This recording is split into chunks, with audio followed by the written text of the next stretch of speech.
প্রতি হিংসা করেন তাহলে কি হবে? আপনার ক্ষতি কি? আপনার যত নেক আমল ধ্বংস হয়ে যাবে।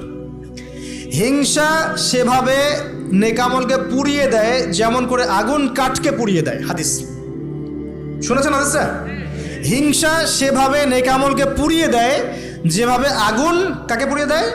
কাঠকে। আগুন কাঠে আগুন ধরিয়ে দেন, কাঠ বাকি থাকে, কয়লা ছাই হয়ে যাবে। ঠিক একইভাবে আমল নামার নেকি সব ছাই হয়ে যাবে। আর যদি আপনাকে কেউ হিংসা করে, ঈর্ষা করে, মানে ঈর্ষা না, হিংসা করে এবং আপনার দিকে বদনজর দেয়, হ্যাঁ, আপনার ক্ষতি চায়, আপনার সাথে কুফুরি করে ইত্যাদি, তাবিজ কবজ করে, তখন আপনারও ক্ষতি হতে পারে। চোখ লাগলে, বদনজর হলে, তাবিজ কবজ, আপনার ক্ষতি হতে পারে। আর এই ক্ষতি থেকে আপনি বাঁচবেন কিভাবে? এটা তো আপনার হাতে নাই, তাই না? কেউ যদি আপনাকে ঈর্ষা হিংসা করে, এটা তো আপনার হাতে নাই, আছে? নাই। একটা উপায় হচ্ছে মানুষের থেকে নিজেকে যত পারেন আড়াল করার চেষ্টা করেন। এই যে বারবার বলি না, এত শোডাউনের দরকার নাই, ফেসবুকের দরকার নাই, অনলাইনের এই যে ছবি টবির দরকার নেই, এমনি এমনি বলি না। আমরা চাই যে মানুষ থেকে যতটা পারি আড়াল হতে, যতটা সম্ভব। কারণ এখন তো এর চেয়ে বেশি কিছু পাচ্ছি না, এতে ক্ষতি আছে, মানুষের চোখ লাগে। এখন আপনি বাঁচবেন কিভাবে? প্রতিদিন সূরা ফালাক, সূরা নাস, ইখলাস সকাল সন্ধ্যা 3 বেলা করে, সকাল সন্ধ্যা 3 বার করে সূরা ফালাক, সূরা নাস, সূরা ইখলাস। প্রত্যেক নামাজের পর আয়াতুল কুরসি, ঘুমানোর আগে আয়াতুল কুরসি, সূরা বাকারার শেষের আয়াত, সূরা মুলক। এই যে কোরআনিক চিকিৎসাগুলো আপনি যদি গ্রহণ করেন, ইনশাআল্লাহ তাআলা আপনি চোখ লাগা থেকে বাঁচবেন। ইনশাআল্লাহ ইনশাআল্লাহ আপনি বদনজর থেকে বাঁচবেন, হিংসার কুপ্রভাব থেকে বাঁচবেন ইনশাআল্লাহ। তো এগুলো কিন্তু হেলা কথা বলছি না, এটা এত মারাত্মক। নবী সাল্লাল্লাহু আলাইহি ওয়াসাল্লাম বলেছেন যে চোখ লাগা বদনজরগুলো এত মারাত্মক যে একটা জীবন্ত উটকে রান্নার পাত্রে নিয়ে আসতে পারে। এত ডেঞ্জারাস, এত ডেঞ্জারাস।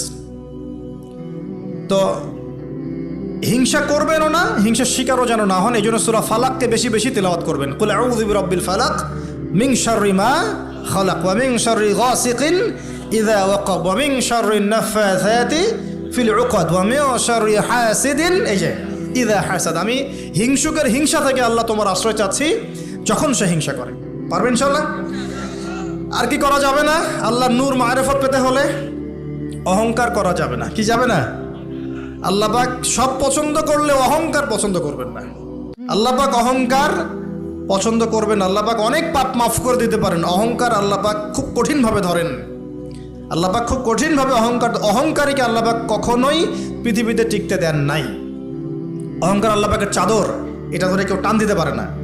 তো মনের মধ্যে যদি অহংকার থাকে, কোশ্চিন কালেও ডিগ্রির সার্টিফিকেট অর্জন করেও আল্লাহর নূর পাওয়া যা, আপনি খিদির হতে পারবেন না, সিচুয়েশন বুঝতেও পারবেন না, সলিউশনও বের করতে পারবেন না।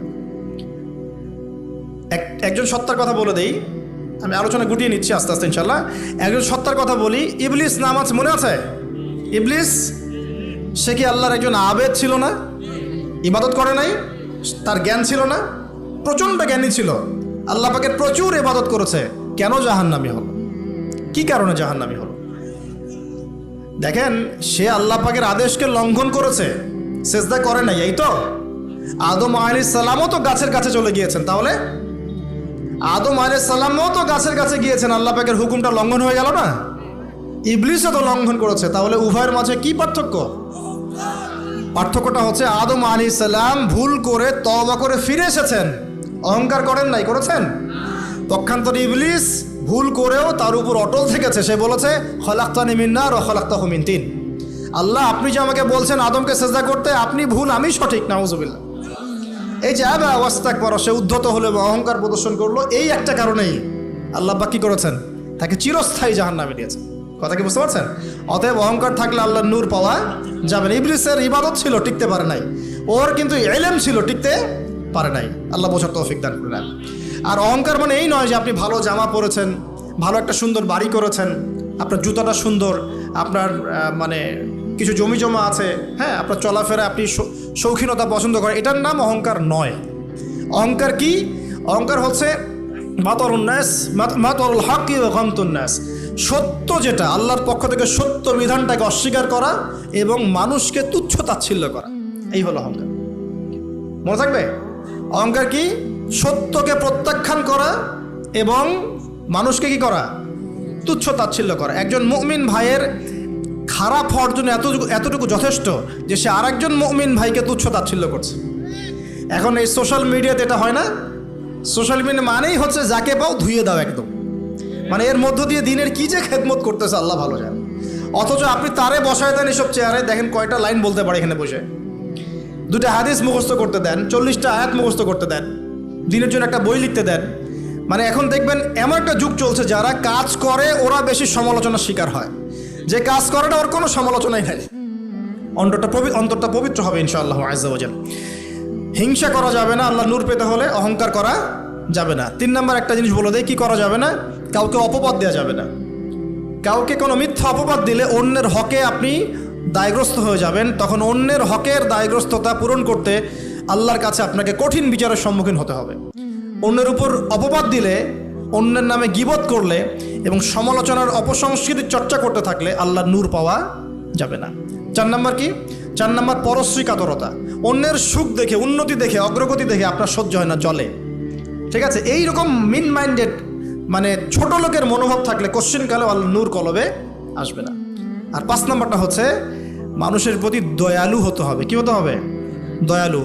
দয়ালু মানে কি? যে সবাইকে আগে নিজের ভাই মনে করতে হবে। একজন ব্যক্তি পলিটিশিয়ান হোক, মিলিটারি সেক্টরে থাকুক, পুলিশ হোক, বিজিবি হোক, আনসার হোক, সাধারণ মানুষ হোক, যুবক যুবতী, কিশোর কিশোরী যেই হোক, এদেশের সবাই আমার আপন ভাইয়ের মতো, সবাই আমাদের ভাই, সবাই মুসলিম ভাই।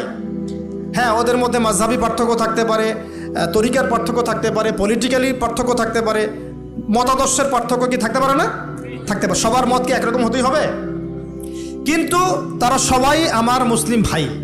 যতক্ষণ পর্যন্ত না তারা প্রকাশ্য কোনো কুফরির ঘোষণা দিয়েছে, ততক্ষণ পর্যন্ত কি সবাই মুসলিম ভাই। আগে সবাইকে ভাই মনে করে জনদরদিত হতে হবে। আগে সবার ভালোটা বুঝতে গেলে আগে জনদরদিত হতে হবে, রহম দিলওয়ালা হতে হবে। আপনি হকের উপর থাকবেন, ন্যায়টা ন্যায় হবে, অন্যায় অন্যায়। ন্যায় যদি আমার দুশ্মনও করে সেটাও ন্যায়, আর অন্যায় যদি আমার বাড়ির লোক করে সেটাও অন্যায়। একটা সৎ অন্তর লাগবে তো আগে। এই রহম দিলওয়ালা না হতে পারলে খিদির হওয়া যাবে না। কারণ আল্লাহ পাক খিদির সম্পর্কে বলেছেন যে আমি খিদির আলাইহিস সালামকে আমার পক্ষ থেকে রহমত দিয়েছিলাম, দয়া দিয়েছিলাম। সুবহানাল্লাহ। ওয়া আল্লামনাহু মিন লাদুন্না ইলমা, এবং আমি আল্লাহ খিদিরকে আমার পক্ষ থেকে জ্ঞান শিক্ষা দিয়েছিলাম। তো এই কয়েকটা বিষয় করা যাবে, আর কিছু কিছু বিষয় করা যাবে না। এইগুলো যদি মেনে চলতে পারি ইনশাআল্লাহ আমাদের কলবের মধ্যে আল্লাহর পক্ষ থেকে আল্লাহর নূর আসবে। সেটা হলো কোরআন একটা সূরা আছে, সূরার নামই হচ্ছে সূরা নূর। কি নাম? এই সূরার উপর যদি আপনি আমি আমল করতে পারি ইনশাআল্লাহ তাআলা আল্লাহর নূর এবং মারিফত পাওয়া যাবে। কেন পেতে হবে এগুলো? কারণ এগুলো পেলে আমরা সেটা দেখবো যা সবাই দেখতে পারবে না, আমরা সেটা শুনবো সবাই সেটা শুনবে না, আপনি সেটা উপলব্ধি করবেন সবাই সেটা উপলব্ধি করতে পারবে না। বাহ্যিকভাবে সবাই একটা কিছু বুঝবে, কিন্তু আপনি রিয়েলিটি বুঝতে পারবেন যে আসলে বাস্তবটা কী হচ্ছে। এবং বাস্তবতা বুঝতে পারলে পরেই আমরা ইনশাআল্লাহ তাআলা ওই ফিতনাগুলো চিহ্নিত করতে পারবো, সেখান থেকে বাঁচার পথ খুঁজতে পারবো ইনশাআল্লাহ।